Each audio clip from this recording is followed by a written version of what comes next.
Greetings and salutations to our fine podcast audience. Welcome to 3 Ps in the Pod, episode 303. We made it, but it's 3 Ps in a pod. Yeah, did I say something? I also noticed you changed it to the. Did I say the? You did. Yeah, It 3 did make Ps in sense. the pod. All right. So I don't know why, but that sounded very science fiction. Really? Yeah. Did it? Oh, Really? yeah. 3 Ps in the pod. Okay. Man, it feels a little bit like an escape pod, maybe. Maybe that's what Oh. I'm thinking of. Maybe that's what I wanted. I No. didn't think about that. I just noticed he changed. I didn't intend the to. article. The article. It just there. came out that way. Man, Y'all think I intend things to happen like that, but I don't. just just- accidental. We're looking Yes. for whatever. Let's see what accidental things come out of our mouth the rest of this episode. That's pretty much this whole podcast, That's it, guys. for the most part. Can y'all just be honest about Yeah. that? It's just whatever's falling out. Yeah. So, looking back on Sunday, Yeah. Nathan shared with us the importance of connecting. Yes.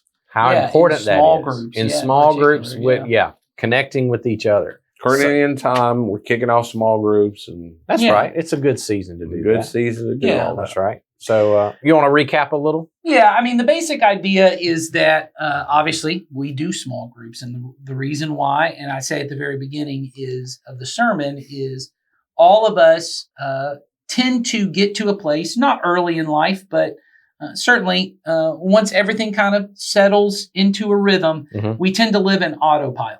Mm. We just kind of, I'm going about my day, I'm doing my thing. I don't really think much about Mhm. all the different decisions I'm making. And Mhm. what happens when you live in autopilot is you start kind of just drifting along the current of life. And the current of life rarely ever takes you anywhere good.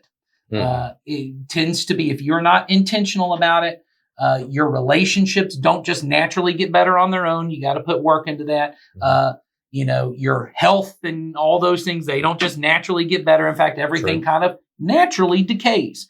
And if you don't put work, and what I said was everyone, you get to a place where you don't realize you're drifting until you get caught. And I was using the ocean analogy of you get caught in a riptide at some point. Mm. Life pulls you really hard and it feels like it happened all of a sudden. Mhm. But then you get to a place and you look back and you go, whatever it was, my marriage got bad all of a sudden. But then when you look back, you go, oh, there were signs. Things were drifting. Things were going this way. Or, all of a sudden my drinking became a problem. Mm. Well, it probably wasn't all of it. There were these natural things and everyone kind of looks at what those were. And so I talk about part of what happens in our spiritual life and in our personal moral life when it comes to drift is we isolate.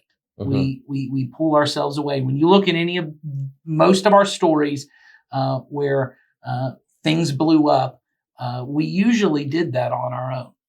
I talk about what's the phrase in AA, which is we get drunk alone, we get sober. I together. get drunk. We get sober. We get Yeah. sober. Yeah. And the idea behind that is, I think, pretty evident. We kind of see that. But when I'm doing life on autopilot, kind of in my own head, what ends up happening is I'm drifting into negative things. And I talk about how often the reason that is because our lives on autopilot, we add more and things get more stressful. And when you're under stress, your brain naturally takes things and makes it feel like I'm under threat. Every stress, when I am under pressure, under stress, whether it's at work, in a relationship, or just the natural tendency of life. I even talk in there about the noise and volume of the world we live in adds a level of stress to our life. Mhm. So then when suddenly I got a relationship that's a little wonky because I drifted in a bad place, Mhm. or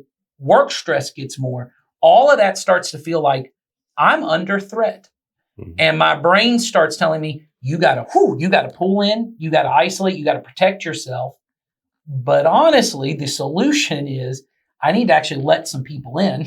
Mhm. I need to move towards people. And I talk about in the message towards the end, Mhm. that this is actually part of the ways that we get better is the reason that we drift towards drinking or we drift towards self-medicating through scrolling or all of this is because when I'm dealing with those stress hormones and things like cortisol, things like even maybe adrenaline Mhm. or, norepinephrine, those kind of things.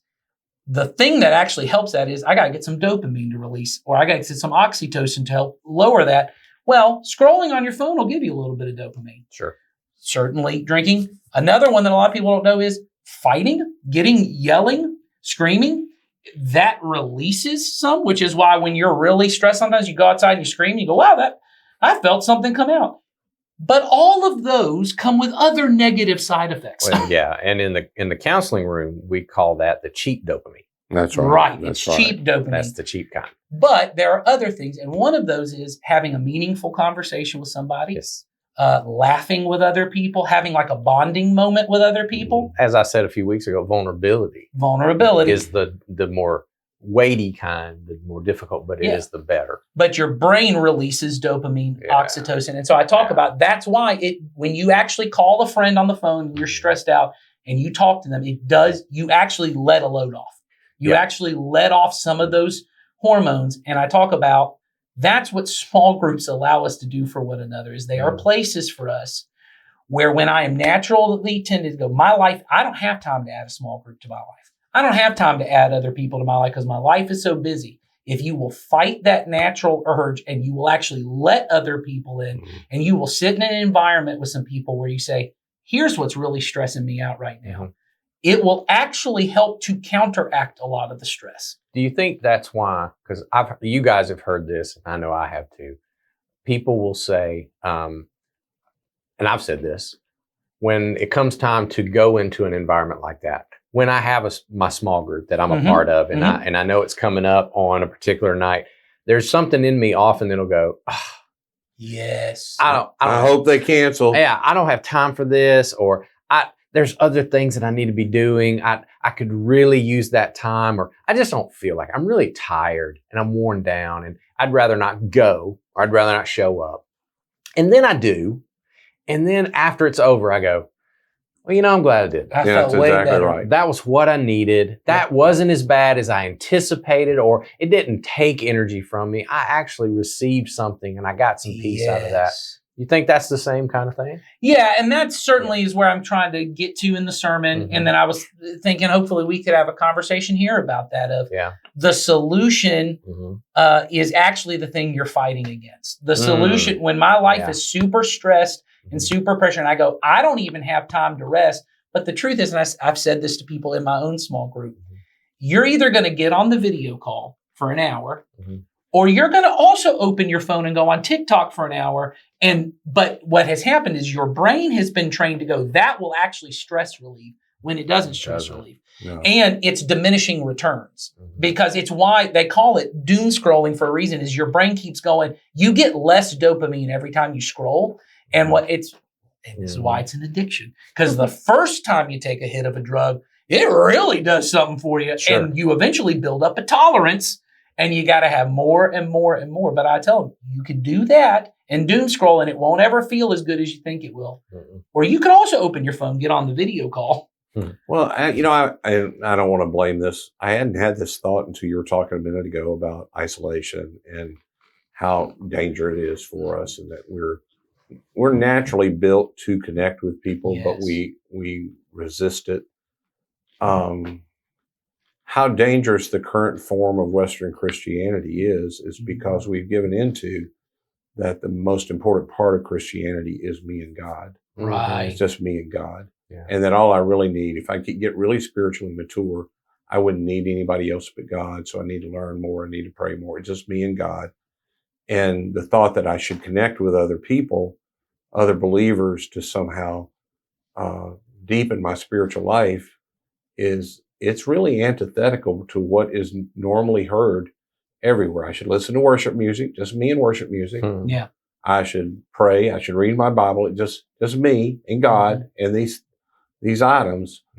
But and again, I don't know this comes from God, but that is not the pattern that you see Jesus setting for human beings, nor what God made human beings to do. Yeah. We are relational beings by nature. And when we do what he designed us to do, we do get the benefits that he intended us to have.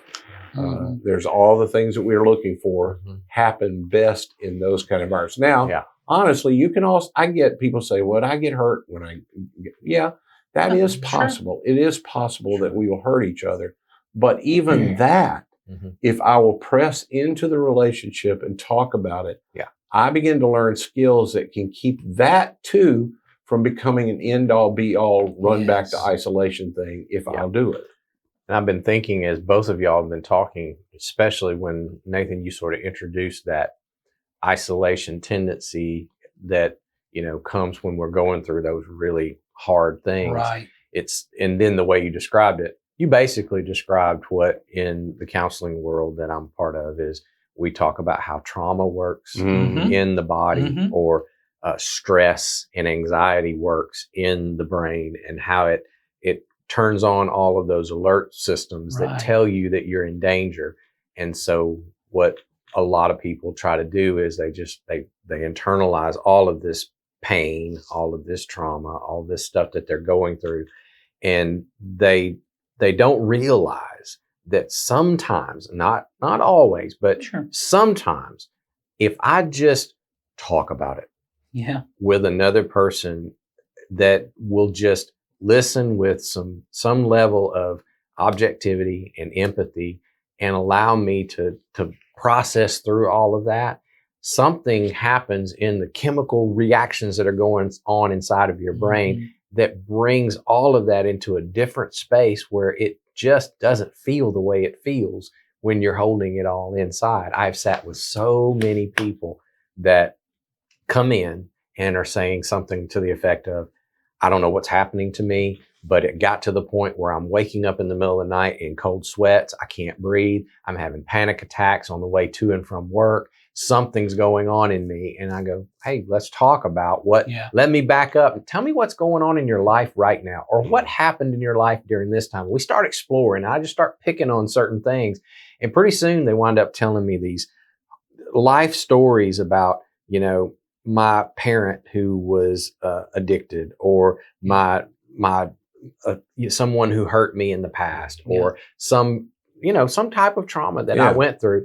And then there'll be some point, and I've heard this many times, it's like, I've never really talked about it in this way before. I've thought about it, and people knew that it happened to me, but I never really sat and talked to anybody about it. And something about that experience. Yeah. And I think this is part of what God designed in us. Mhm. Yes. Well, and often when you share it, particularly in a group setting, Yeah. whether it's one of the things I love about 12-step groups is we all Mhm. know we're there. Yep. Because we have a problem. Yep. Nobody's there acting like they. But even in small group, when I have seldom had anybody share anything or me share anything in a small group that somebody in the group doesn't eventually say, yeah, me too. Yeah. And then they offer. I can remember sitting in a situation and sharing it with somebody, and somebody said, I know it's hard to hear right now, but one day this will be better. Yep. Yeah. Because I've been where you are, and it's hard to see it right now. Mhm. But one day this will just be a memory, a story that you'll tell, and you will get through this if you just keep putting one foot in front of another. Let us help you. You'll get better. Just talking about it and hearing other people that you can see in the way they talk about it, they have made it. Yeah. They are still alive. Yeah. It lowers all of that and you feel better. Mhm. But again, going back to what I was saying about the way I think we underplay that the enemy builds up the fear we have about talking about it Mhm. and tells us I'm the only one. Yeah. This is super embarrassing. Even if it's not something I did, Mhm. even if it's something that happened to me, I feel like as I think about it, I think I probably caused that in some way. Or Oh, yeah. if it's something in my family, I think, oh, I should have done that. Wouldn't have happened if I had just done something else. And I think when I share it, everybody's going to know Mhm. that I screwed up Mhm. and that they may not say it, but I'll be able to tell. Mhm. They'll all think that I'm bad. Yeah. And what inevitably happens is the opposite. Yes. I was just listening to a podcast recently talking about, Was it 3 Ps in a pod? nope, not this one. I do not listen Was to this it one. 3 Ps in the pod? Oh, No, neither one. Because I don't listen to my own, because I'm in it. That's So true. why would I listen? Anyway, listening to this psychologist, and she was talking about this phenomenon that goes on inside most people is when I enter into a social situation where I'm going to be interacting with other people, there's something in all of us that anticipates what that's going to be like. And almost every estimation you have about how it's going to go is worse than what actually happens. That's right. And they've done It's always wrong. Yeah, It's never they've how done it goes. studies on this, and they'll ask people, okay, you're about to go in and talk to these people about this. How you think that's going to go? And they'll rate it. And then they'll go do it.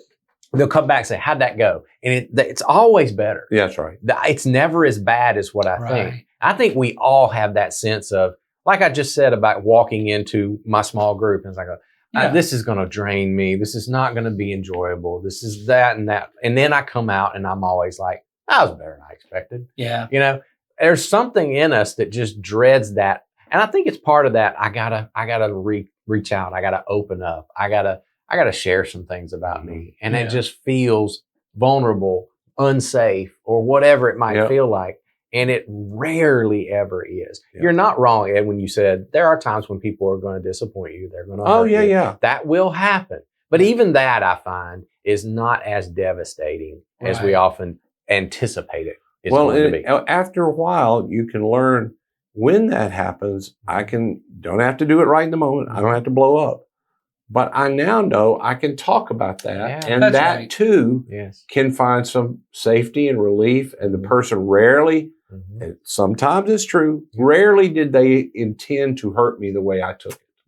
Yes. And it becomes a part of the way that God heals us, and part of the way that God helps us to get into a place where I'm not living constantly under the constant fear of threat and the constant fear of I have to protect myself, because no one sets out to blow up their lives.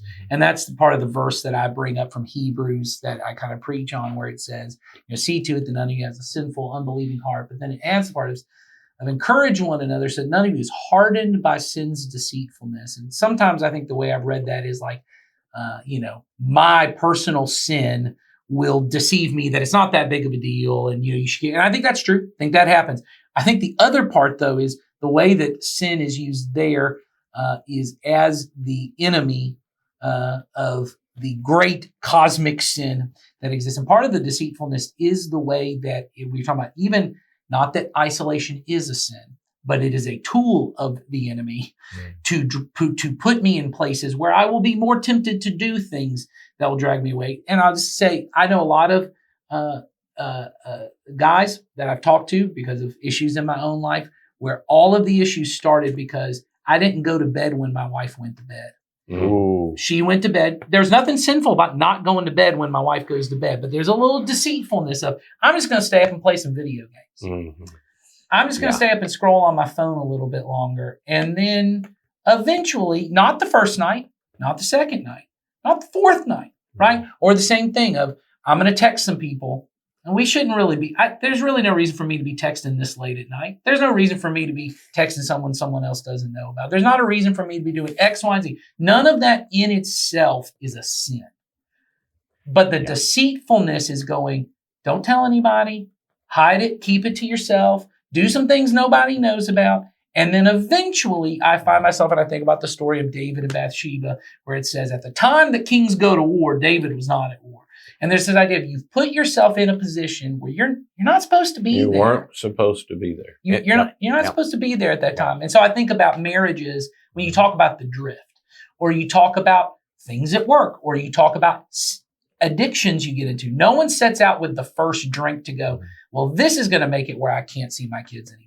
Yeah. So and it's worth it. No one thinks that. What you deceive yourself to is no one's going to get hurt. This isn't, and everyone who's told me this was a problem, this ain't a problem for me. Yep.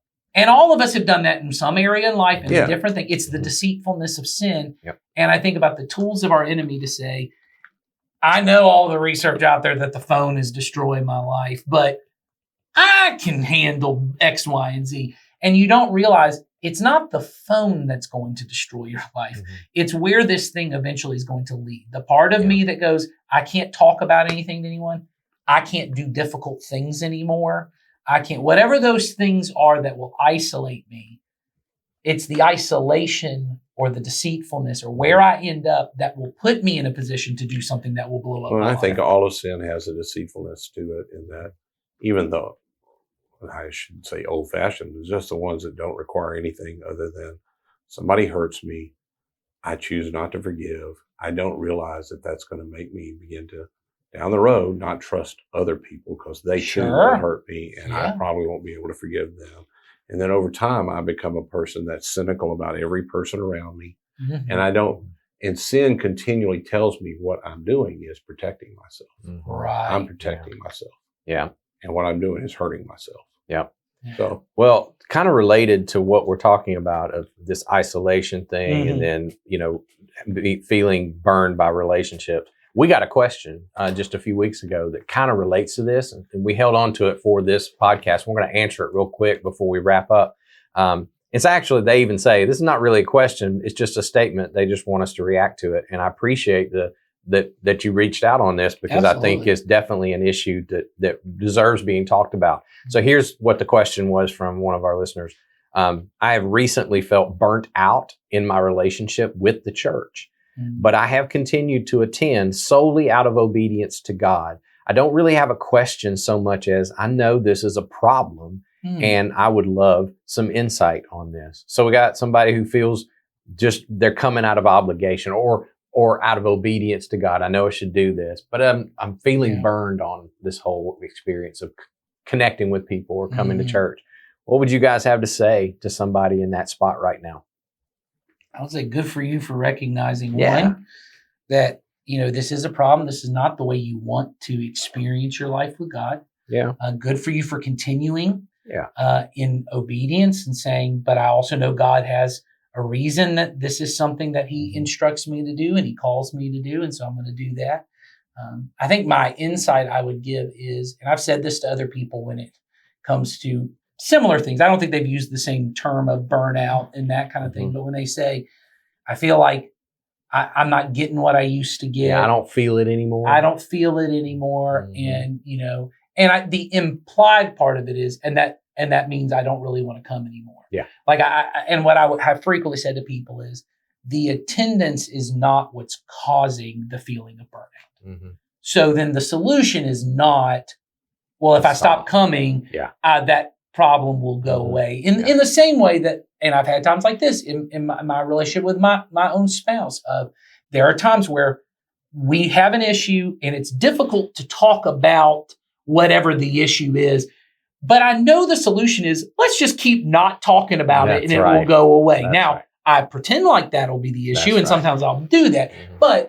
And as we've matured in our marriage, our whatever you call it, the little window of time we play the game of we're not going to talk, it gets shorter and shorter. We're much better at just coming on, hey, we both feel there's an issue. Let's talk about what the thing is. And so that's how I would start is I appreciate, and I also would say, I think this is normal. Yes. I think lots of us who follow Jesus have had times where, and I'd say there have been times where I've been in ministry and showing up on a Sunday feels like, and this is the part I feel embarrassed to say, sometimes I'm like, well, I get a paycheck to be here, so I better show up. Mhm. They expect me to be here. I better be here.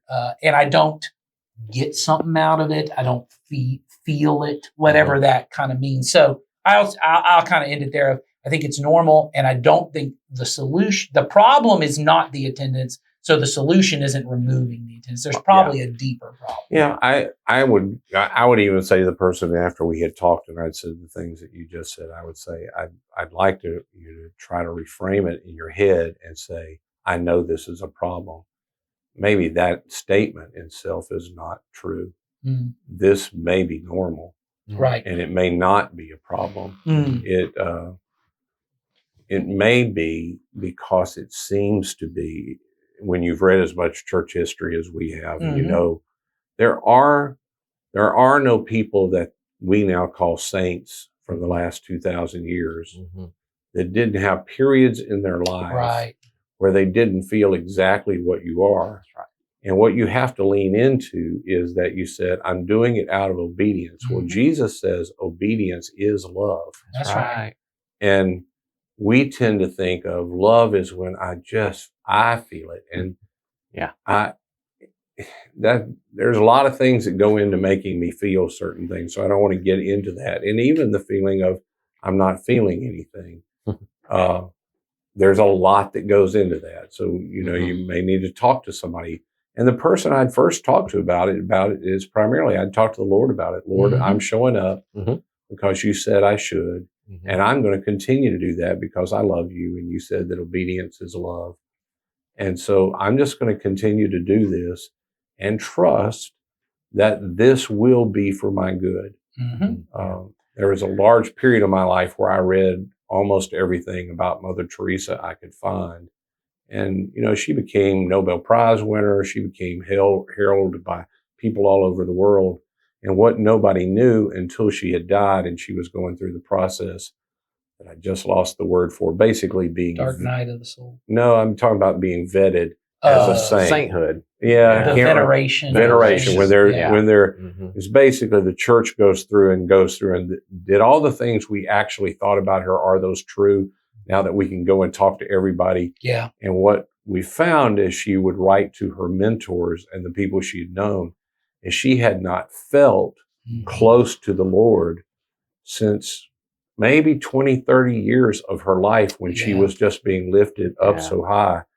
And she counted it as an answer to the prayers that she had prayed, what Paul said, I want to know the sufferings of Christ. Mhm. Mhm. And she said, I'm thankful that the Lord allowed me to know what it felt like when he said, my God, why have you forsaken me? Mhm. And she just counted it as obedience. I continue to do what the Lord asked me to do because I love him. Yeah. Mhm. And I'm not going to take the lack of feeling as a signal that something is necessarily wrong. That's Yeah. right. And that's why I would say maybe you need to Mhm. frame it in your head. Well, and and there's nothing I think other than the only thing I would maybe tag on to what those guys just said is you say in your question, I feel burned out in my relationship with the church, Mm. which, first of all, good for you for acknowledging that this is a relationship. Mhm. That's right. And I think I would lean into that phrase and say the nature of relationships is pretty much what you're experiencing. That's right. That is a part of what It's it a push means and pull. to be in relationship. And so it doesn't mean you've done anything wrong. It Yep. doesn't mean it may mean someone did something wrong to you that's caused you to feel this way, but maybe not. That's Mhm. right. It just might be baked into the nature of what it means to have a relationship. Sometimes it's hard, sometimes it's easy. And just like you in a marriage even. But one thing I know from working with couples is the only way to solve a relationship problem is turning inward to the relationship, Yeah. not turning outside the relationship. Right. So that's sort of what you said, Nathan, is we know the solution is just don't quit. That's right. That certainly won't solve it. Lean in, and it may take a little while. It may take a long time, but I do know that's where, if the feeling does come back that this doesn't feel as hard as it does right now, and if it does smooth out and get easier, I know it will come within the community, within the relationship That's right. with the church that you have. So stay in it. And Yeah. that's the best way I know to encourage you. So That's anything else to add to that? No. Okay. I don't really have anything. Yeah. Okay. Other than I would, like you said, I would try and figure out Mhm. the problem. The problem may be something else. And the problem may be my expectation of what it is. Yeah. And it may be, Well, and it might be what we talked about earlier in the first part of the podcast is it may be that I do need to open up to a brother or a Yes. sister about how I'm feeling. I wonder if you've done that. Maybe you have, but if you haven't, I would strongly encourage that.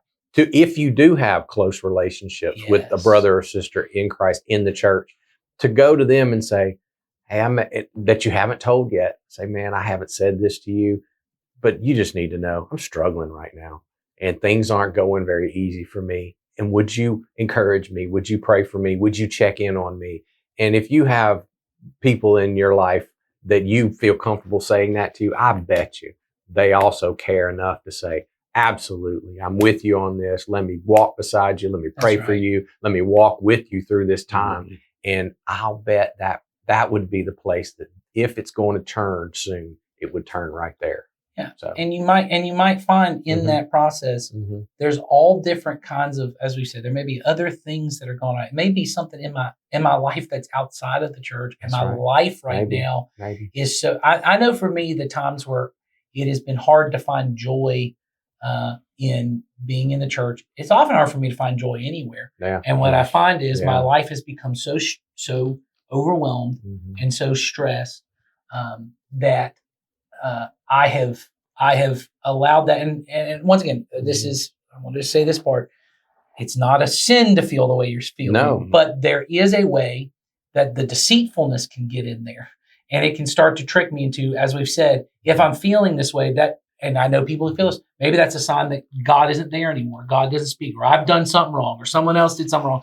And I can allow that deceit Mhm. to get into my soul and cause me to pull away. But when I open up to another person, I can allow them to remind me of the truth, and all the stuff we've just said can remind you of that truth. And you can get brought back to your relationship with the Father and with the Son and with the Spirit, and that you get brought into, and that encourages you and helps you to keep going. Mhm. So I would encourage you, as we've already said, is maybe go back, reevaluate your expectation of what do I even expect to get out of this. Maybe I need to open up to somebody. Mhm. Maybe I need to examine stuff in my own life and go, what might be at the root of this? But I think we've all said the solution isn't walking away. And I feel like this goes without saying, but I'll say it anyway, because I don't think we've said it quite this way.